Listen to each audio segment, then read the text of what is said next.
सदियों पहले भारत के एक संपन्न राज्य अमृतगढ़ में राजा वीरेंद्र सिंह का शासन था। वे न्यायप्रिय और वीर योद्धा थे, लेकिन उनके जीवन का अंत एक रहस्यमयी घटना में हुआ। किसी ने उनकी हत्या कर दी थी और उनकी मृत्यु के बाद उनका ताज खून से सना पाया गया। कहते हैं, जिसने भी उस ताज को सिर पर रखा, उसकी मौत अजीब परिस्थितियों में हो गई। इस श्राप के कारण ताज को महल के सबसे गुप्त कक्ष में बंद कर दिया गया। अब 100 साल बाद वर्तमान राजा अर्जुन सिंह, जो वीरेंद्र सिंह के वंशज थे, उस रहस्य को उजागर करने का फैसला करते हैं। लेकिन क्या वे इस श्राप से बच पाएंगे? राजा अर्जुन सिंह अपने विशाल महल की पुरानी लाइब्रेरी में बैठे थे। उनके सामने एक धूल से सनी प्राचीन किताब खुली थी, जिसमें खूनी ताज के बारे में लिखा था। अर्जुन स्वयं से बड़बड़ाते हुए, कैसा अजीब संयोग है कि हमारे परिवार में जिसने भी यह ताज पहना, उसकी मौत हो गई। क्या यह सच में श्राप है या महज एक साजिश? तभी महल के सबसे बुजुर्ग सेवक गोपाल दास अंदर आए। गोपाल कांपती आवाज में, महाराज, उस ताज को छूने का विचार भी मत कीजिए। मैंने अपने पूर्वजों से सुना है कि जो भी उस ताज के करीब गया, उसकी मौत तय हो गई। अर्जुन मुस्कुराते हुए, किसी चीज को बिना देखे डर जाना कायरता है गोपाल दास। मैं उस ताज को देखूंगा।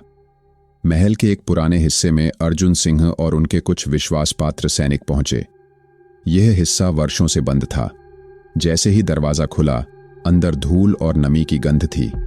बीच में एक पुराना लोहे का संदूक रखा था। अर्जुन ने उसे खोलने का आदेश दिया। जैसे ही सैनिकों ने संदूक खोला, उसके अंदर रखा सुनहरी ताज हल्की लाल चमक के साथ दिखाई दिया। लेकिन जैसे ही अर्जुन ने उसे छूने के लिए हाथ बढ़ाया, एक भयंकर आंधी चलने लगी। सैनिक डरकर पीछे हट गए। तभी महल में एक चीख गूंज उठी। सभी ने पलटकर देखा। गोपाल दास जमीन पर गिरे पड़े थे। उनकी आंखें फटी हुई थीं और उनकी सांसें थम चुकी थीं। सैनिक डरते हुए, महाराज, यह ताज श्रापित है। लेकिन अर्जुन सिंह अडिग थे। उन्होंने ताज को उठाया और उसे ध्यान से देखने लगे। तभी उन्हें महसूस हुआ कि कमरे की दीवारों पर कुछ गुप्त संकेत उकेरे गए थे। उन्होंने दीवार पर जलता मशाल लगाया और पढ़ने लगे, जो भी इस ताज का असली रहस्य जानेगा, उसे सत्य की कीमत चुकानी होगी। अर्जुन ने महसूस किया कि यह सिर्फ एक अभिशाप नहीं, बल्कि एक गहरी साजिश थी। अर्जुन सिंह ने इतिहास की गहराई में जाने का निश्चय किया। कई पुरानी किताबें पढ़ने और गुप्त दस्तावेजों की जांच के बाद उन्होंने 100 साल पुराना एक चौंकाने वाला सच खोज निकाला। राजा वीरेंद्र सिंह की हत्या किसी और ने नहीं, बल्कि उनके सबसे करीबी विश्वासपात्र मंत्री महादेव राव ने की थी। लेकिन क्यों? क्योंकि वीरेंद्र सिंह ने अपने राज्य की संपत्ति प्रजा के विकास में लगाने का फैसला किया था, जबकि महादेव राव चाहता था कि धन केवल शाही परिवार के पास रहे। महादेव राव ने राजा को एक गुप्त कक्ष में बुलाया और वहीं उनकी हत्या कर दी। फिर यह अफवाह फैलाई कि ताज श्रापित है, ताकि कोई भी सच तक न पहुंच सके। अर्जुन गुस्से में, इतने वर्षों तक हमारा परिवार इस झूठे श्राप से डरता रहा, लेकिन अब समय आ गया है कि सच दुनिया के सामने आए। लेकिन तभी अर्जुन सिंह के सामने एक छायामयी आकृति प्रकट हुई। वह कोई और नहीं, बल्कि स्वयं राजा वीरेंद्र सिंह का भूत था।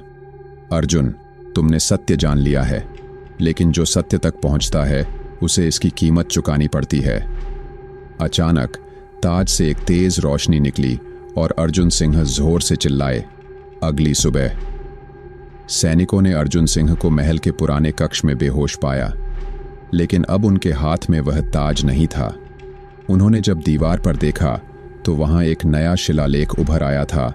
अर्जुन सिंह बच तो गए, लेकिन उनका व्यक्तित्व पूरी तरह बदल गया।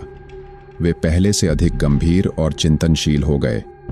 उन्होंने महल में यह घोषणा की कि अब से कोई भी इस ताज को पूजनीय नहीं मानेगा और इसे हमेशा के लिए मिट्टी में दबा दिया जाएगा। 100 साल पुराना श्राप टूट चुका था, लेकिन कहते हैं, अमृतगढ़ के महल में आज भी आधी रात को राजा वीरेंद्र सिंह की परछाई दिखाई देती है।